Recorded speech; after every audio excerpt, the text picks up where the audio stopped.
আজকে বেরিয়েছি একটা আমার নিজের কাজে। নিজের কাজ বলতে খুব ইম্পর্ট্যান্ট কাজ। তার সাথে সাথে আমি যাব না আজকে একা, আজকে যাবে আমার সাথে আমার বর।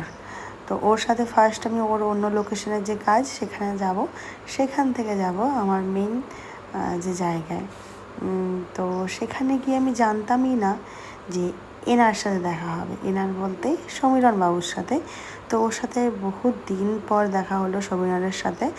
তো ভালোই লাগলো। আমি যখন ও হঠাৎ করে পেছন দিক থেকে বলে দিদি, তো আমি তো অবাক।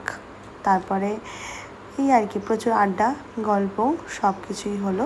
আর ভালোও হলো যে ও আসাতে আমি যেখানে যাব, যেখানে জিনিস কিনবো, সেখানে একটা জিনিস কেনার ছিল যেটা আমি ওর সাজেশন নিয়ে বুঝতে পারলাম যে আমি ভুল জিনিস কিনতে যাচ্ছিলাম, তো ঠিক জিনিসটা পরে কিনবো। তারপর এবার আমার গন্তব্যের দিকে আমি এগিয়ে চললাম এই সুন্দর দৃশ্য দেখতে দেখতে। অপূর্ব লাগছিল শরতের আকাশ আর গান শুনতে।